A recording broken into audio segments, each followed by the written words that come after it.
Há 2000 anos, uma execução mudou o rumo da história humana.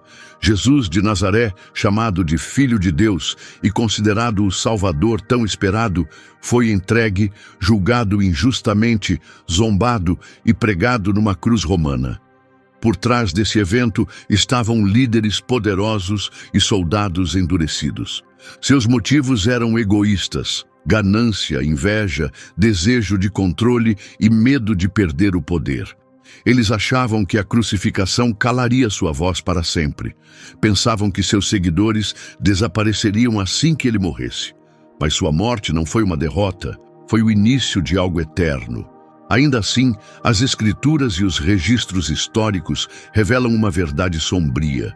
Cada pessoa envolvida em sua execução acabou enfrentando sua própria queda, muitas vezes de forma tão dolorosa e sombria quanto suas ações.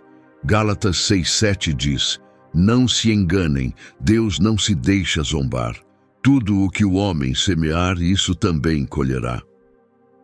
Hoje, vamos explorar a Bíblia, escritos históricos e documentos da igreja primitiva para revelar os finais trágicos dos homens responsáveis pela morte de Jesus e a graça incrível que ainda lhes foi oferecida.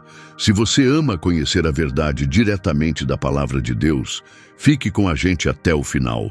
Não se esqueça de curtir o vídeo, se inscrever para mais mensagens centradas na Bíblia e compartilhar para que outros também descubram a verdade. E nos comentários diga pra gente, você aceita a misericórdia de Deus ou prefere enfrentar sua justiça? Vamos começar. O primeiro é Judas Iscariotes, aquele que traiu Jesus. Seu nome virou símbolo de traição. Ele foi um dos 12 discípulos que Jesus pessoalmente convidou para segui-lo. Judas viveu perto de Jesus, comeu com ele, viajou por várias cidades presenciando milagres, cegos de nascença voltando a enxergar, leprosos sendo curados e mortos voltando à vida. Ele escutou pessoalmente o Sermão da Montanha, viu Jesus acalmar uma tempestade com apenas uma palavra. Ajudou a distribuir pães que milagrosamente alimentaram milhares.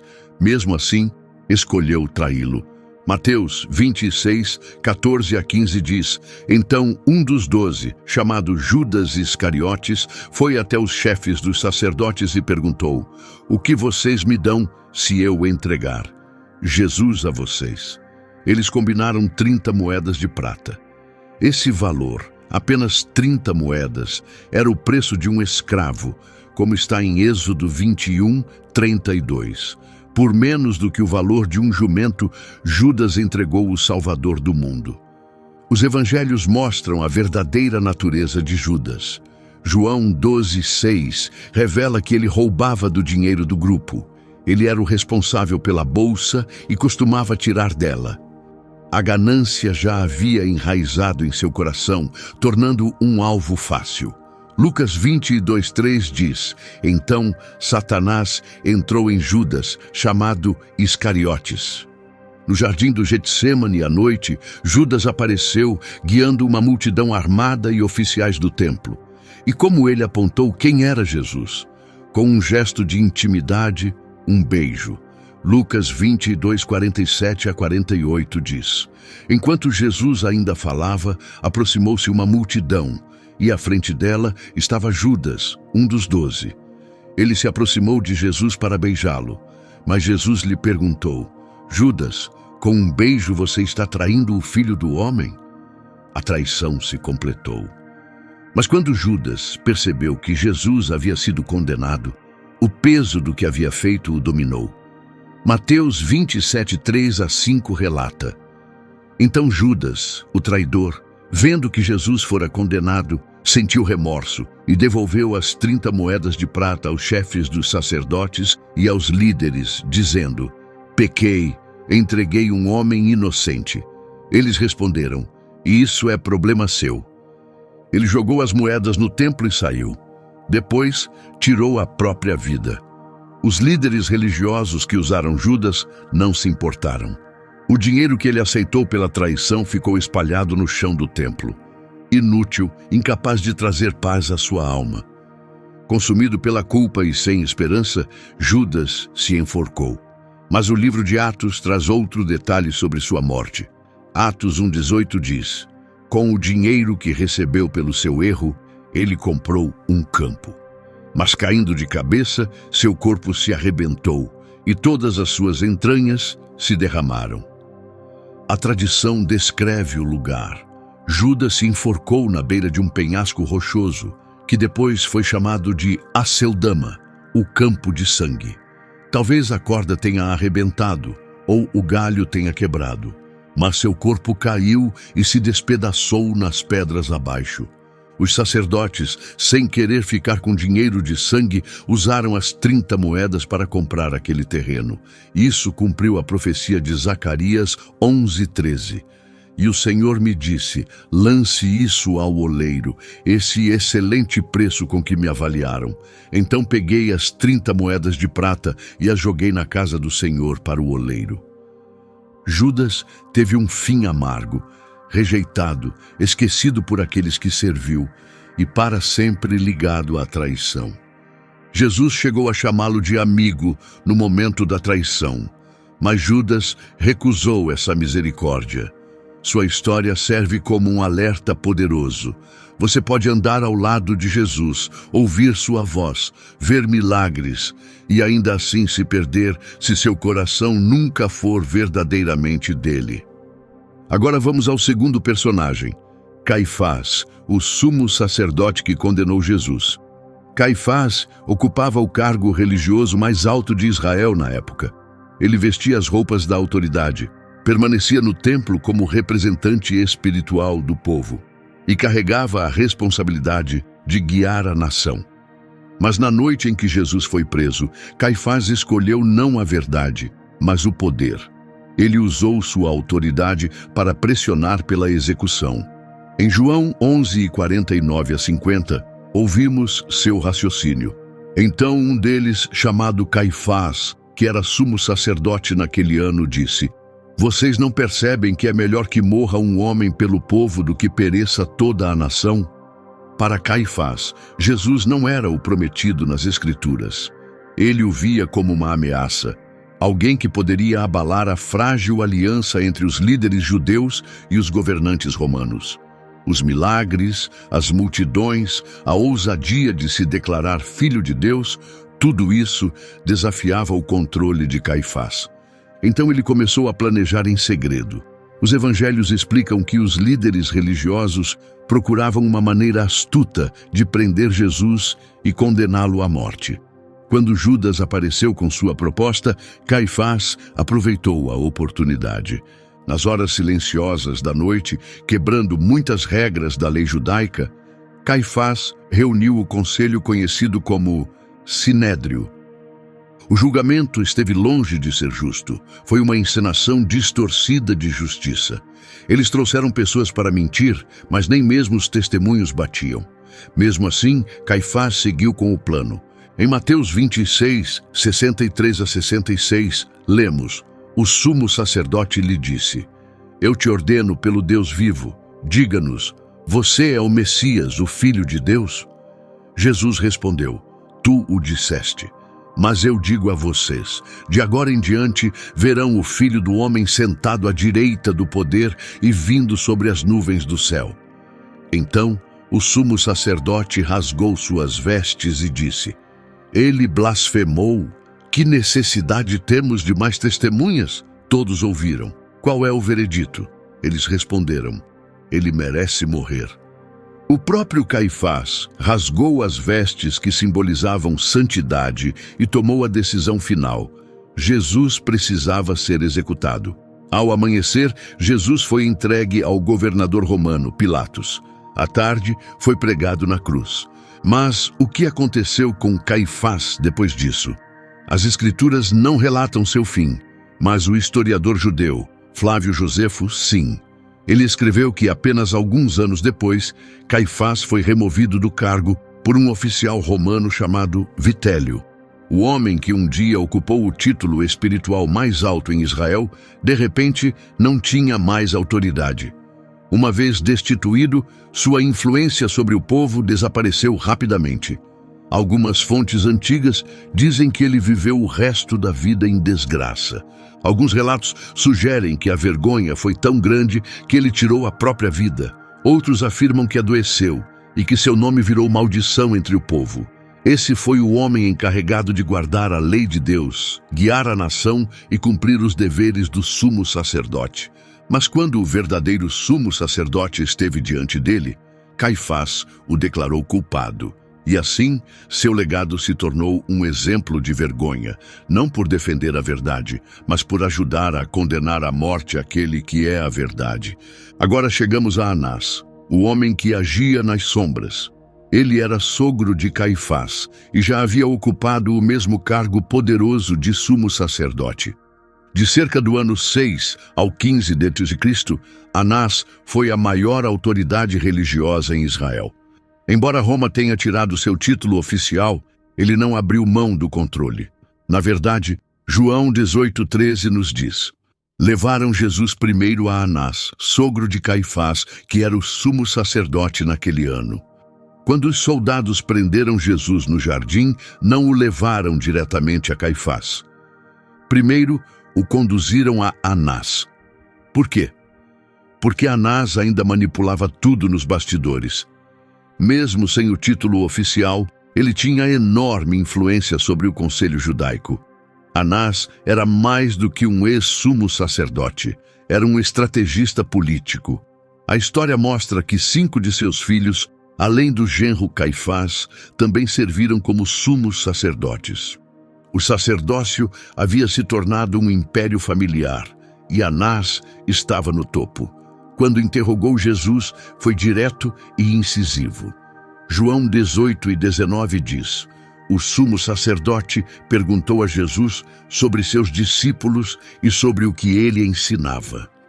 Mas seu interesse não era descobrir a verdade, era encontrar algo que pudesse usar contra ele. Jesus respondeu com calma e confiança: sempre falei em público. Ensinei nas sinagogas e no templo, onde todos se reúnem. Por que me perguntas? Pergunte a quem me ouviu. João 18:20-21.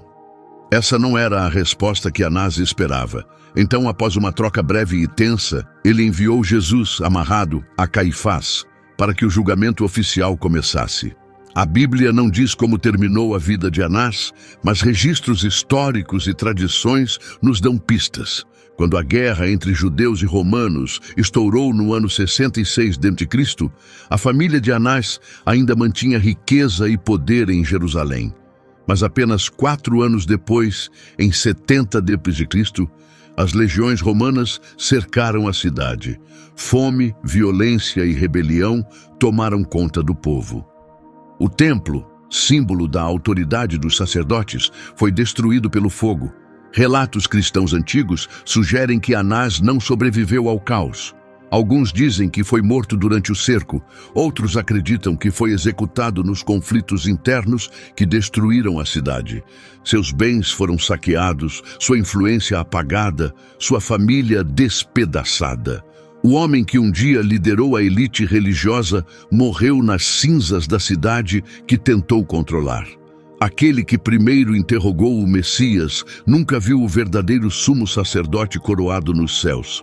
Anás deixa um alerta: você pode ter autoridade sobre coisas sagradas e ainda assim nunca conhecer o Deus por trás delas. Agora passamos para Pôncio Pilatos, o governador romano que tentou se afastar da responsabilidade.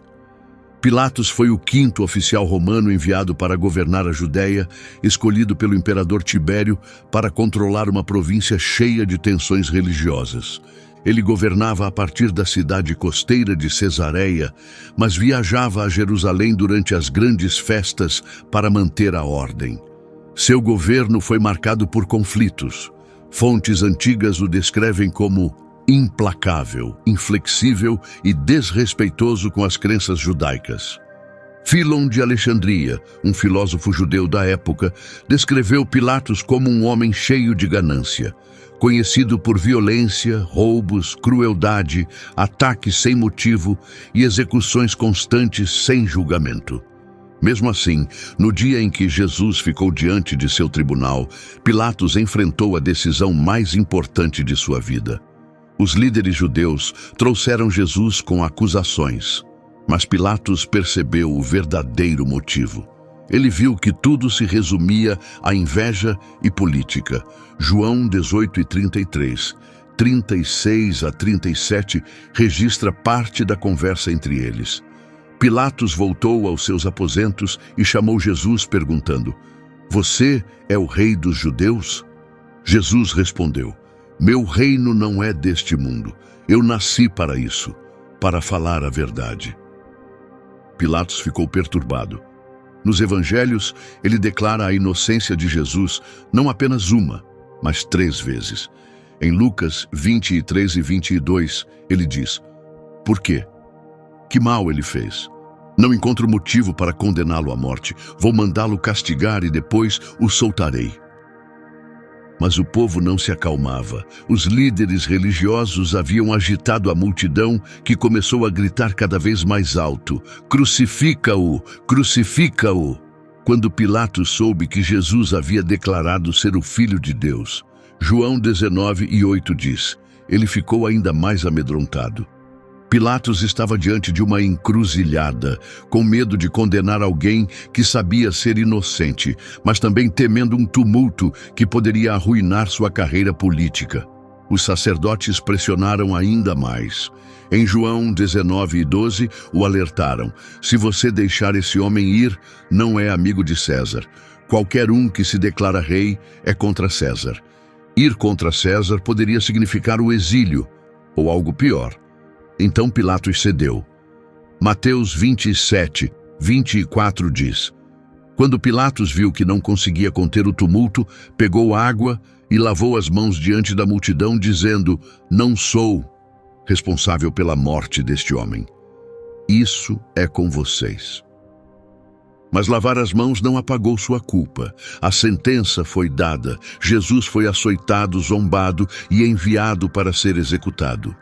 A Bíblia não diz o que aconteceu com Pilatos depois disso, mas a história preenche essas lacunas. Segundo o escritor cristão Eusébio, o governo de Pilatos terminou em desgraça.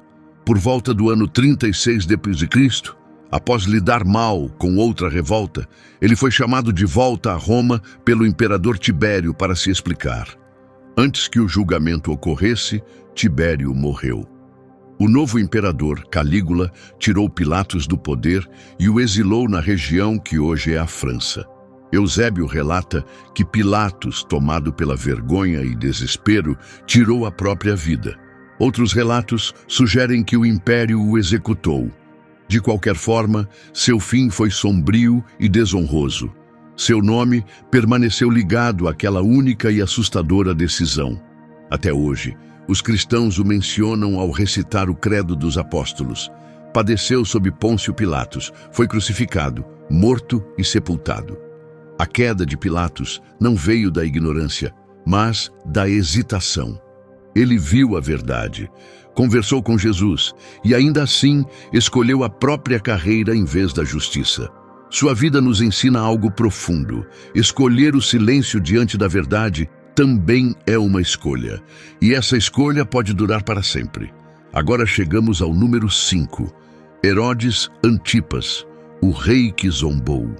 Herodes Antipas era filho de Herodes, o Grande, o mesmo governante que mandou matar os bebês em Belém após o nascimento de Jesus.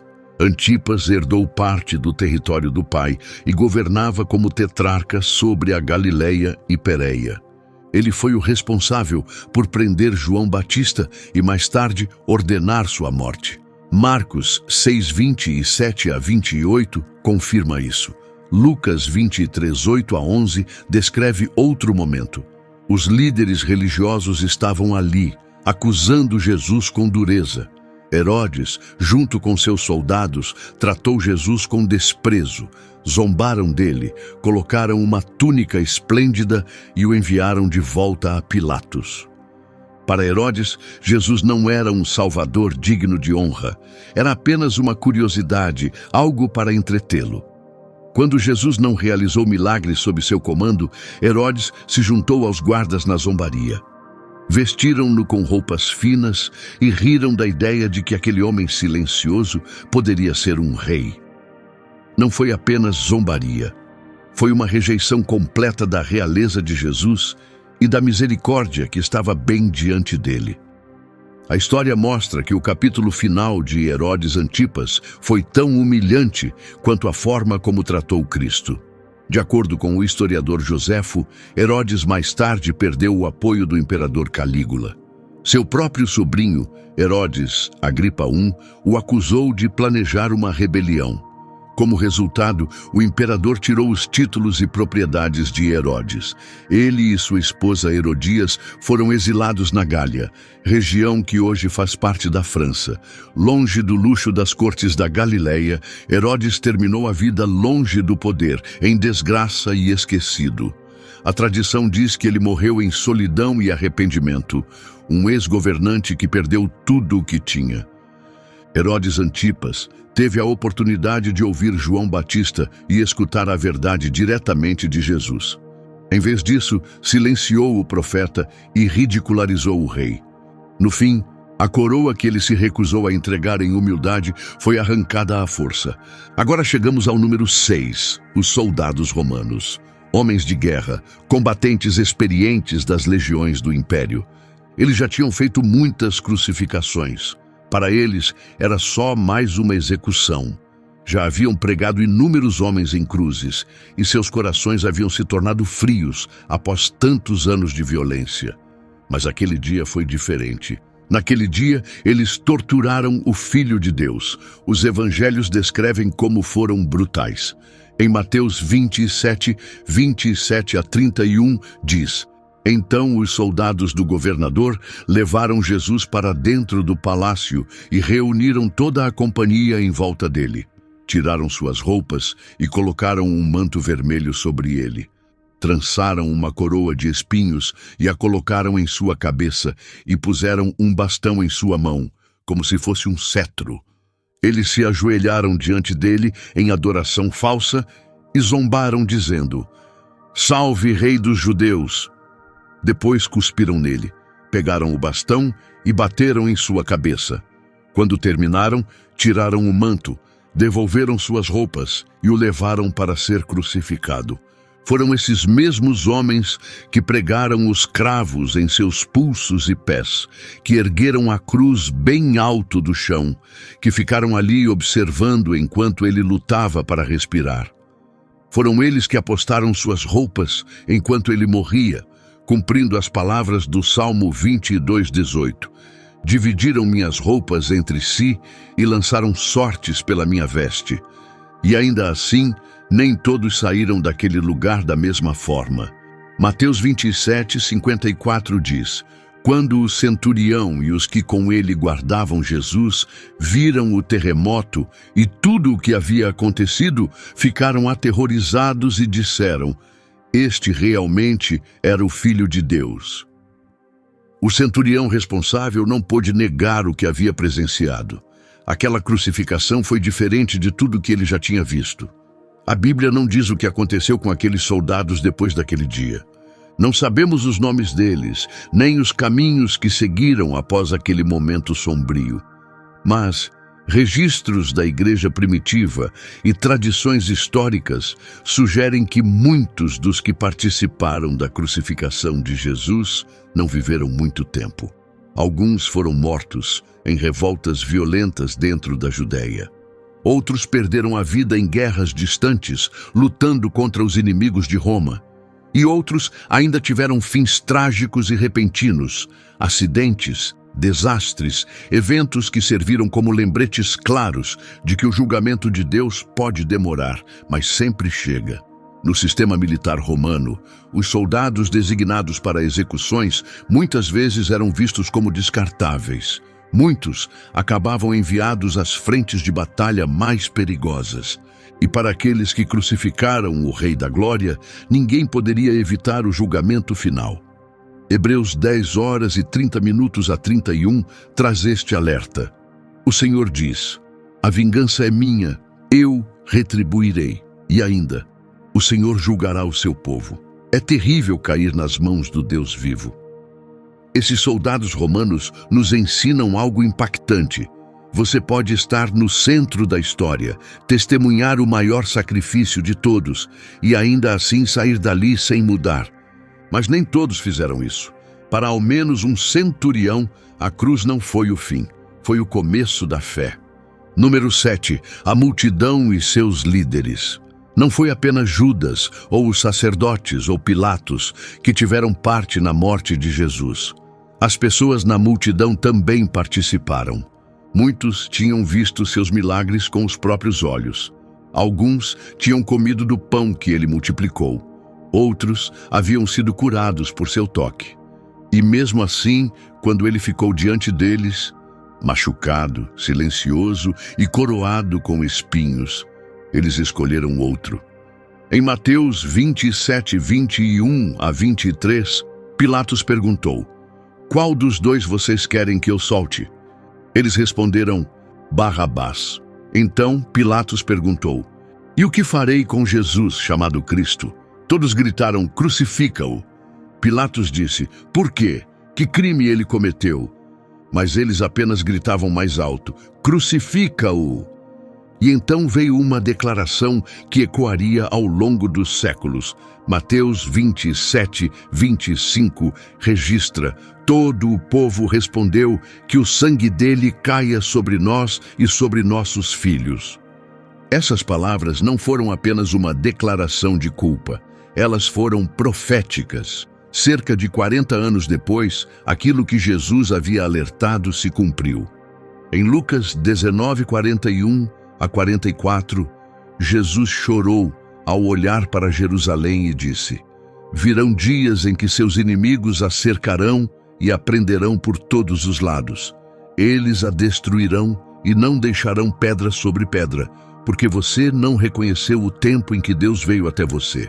Então, no ano 66 d.C., uma rebelião explodiu na Judéia contra o domínio romano. No ano 70 d.C., o general romano Tito e seu exército cercaram Jerusalém. O historiador Joséfo relata que a população da cidade havia aumentado por causa da Páscoa, mas os visitantes ficaram presos dentro dos muros. Depois veio a fome. A comida desapareceu. As pessoas brigavam por migalhas. Algumas cometeram atos impensáveis apenas para sobreviver. Fora da cidade, os romanos crucificavam centenas todos os dias. As colinas ficaram cheias de cruzes até não restar mais madeira. Eventualmente, os romanos romperam os muros. O que se seguiu foi brutal. Joséfo escreve que mais de 1 milhão de pessoas morreram, de fome, pela espada ou na cruz. Os sobreviventes foram vendidos como escravos ou levados a Roma para morrer nos anfiteatros. O templo, o coração da adoração de Israel, o lugar onde a presença de Deus havia habitado, foi queimado até virar cinzas. O ouro de seu interior derreteu nas rachaduras das pedras, e por ganância, os soldados o arrancaram pedra por pedra, sem saber que estavam cumprindo a profecia de Jesus em Mateus 24, 2. Não ficará pedra sobre pedra, todas serão derrubadas. A multidão gritou: "Que o sangue dele caia sobre nós e sobre nossos filhos." E no ano 70 d.C., esse clamor voltou em forma de fogo e destruição. Mas mesmo nisso, ainda havia um vislumbre de graça. O sangue de Jesus pode estar sobre alguém, não para julgamento, mas para salvação. Apenas semanas após a crucificação, durante a festa de Pentecostes, Pedro se levantou naquela mesma cidade e pregou o evangelho ao povo. Alguns talvez estivessem na multidão que gritou por sua morte. Atos 2:41 diz: "Os que aceitaram a mensagem foram batizados, e naquele dia somaram cerca de 3.000 pessoas." A mesma cidade que gritou pela morte de Jesus, agora via milhares renascerem através de seu nome. Os destinos de Judas, Caifás, Anás, Pilatos, Herodes, os soldados e a multidão revelam uma verdade marcante. A justiça de Deus pode parecer demorada, mas ela nunca falha. Gálatas 6:7 nos lembra: não se deixem enganar. Deus não se deixa zombar. Tudo o que a pessoa semear, isso também colherá. Pode levar anos ou até décadas, mas ninguém escapa da justiça de Deus. Judas colheu desespero, Caifás viu seu poder ruir, Anás perdeu tudo, Pilatos foi exilado, Herodes terminou em vergonha, os soldados enfrentaram a morte, o povo viu sua cidade destruída. E ainda assim, a cruz de Jesus não é só uma imagem de justiça, é também uma imagem de misericórdia.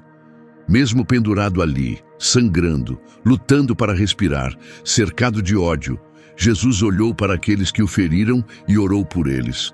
Lucas 23:34 registra as palavras de Jesus: Pai, perdoa-lhes. Eles não sabem o que estão fazendo. Pense nisso. Os mesmos que o espancaram, cuspiram nele, zombaram dele, pregaram-no na madeira. Foram esses pelos quais ele orou. E essa oração não foi em vão. Mesmo depois da ressurreição e de seu retorno ao céu, o livro de Atos nos mostra algo incrível. Atos 6:7 diz: a mensagem de Deus continuava a se espalhar, e o número de seguidores em Jerusalém crescia rapidamente. Até muitos dos sacerdotes passaram a crer e obedecer. Alguns dos próprios líderes religiosos, que antes se opunham a Jesus, mais tarde se ajoelharam diante dele. E na própria cruz, um oficial romano, possivelmente o que deu a ordem para erguer a cruz, foi profundamente tocado pelo que viu. Em Lucas 23:47, ele disse: sem dúvida, este homem era inocente. E Mateus acrescenta suas palavras: realmente este era o Filho de Deus. O julgamento de Deus veio, mas também veio sua misericórdia, oferecida livremente a todos que estiverem dispostos a se voltar para ele. E esse mesmo convite continua aberto até hoje. As pessoas que crucificaram Jesus achavam que estavam interrompendo sua missão. Na verdade, estavam completando-a. Tentaram silenciá-lo, mas sua mensagem ecoa até hoje. Todo império que tentou apagá-lo desapareceu. Todo governante que quis apagar seu nome já passou. Mas o nome de Jesus ainda é falado em todo o mundo, em todas as línguas. As vidas e mortes dos homens que mencionamos aqui nos lembram de uma verdade essencial. Todo ser humano um dia estará diante do juiz de toda a criação. Hebreus 9:27 diz assim: está determinado que as pessoas morram uma só vez, e depois venha o julgamento. Amigo, um dia esse momento chegará para você. Não espere até que seja tarde demais. Não enfrente esse dia carregando o peso de ter rejeitado o Filho de Deus. Não arrisque a sua eternidade. As pessoas que mencionamos neste vídeo adiaram sua decisão, algumas até o último suspiro. Mas você não precisa cometer o mesmo erro. Você pode correr para Jesus agora, se lançar aos pés dele e receber sua misericórdia enquanto ela ainda está disponível. O mesmo Jesus que orou por seus inimigos enquanto era crucificado ainda intercede por você hoje. A mesma graça que acolheu um ladrão morrendo numa cruz pode acolher você agora mesmo. Tudo o que ele pede é que você venha até ele por completo, com sinceridade e sem hesitação. Se essa mensagem tocou o seu coração, curta o vídeo, compartilhe com alguém que precisa ouvir isso e inscreva-se para mais ensinamentos diretamente da Palavra de Deus. E nunca se esqueça, a justiça de Deus é certa, mas sua misericórdia também é para todos os que se voltam para Ele. Shalom e até o próximo vídeo.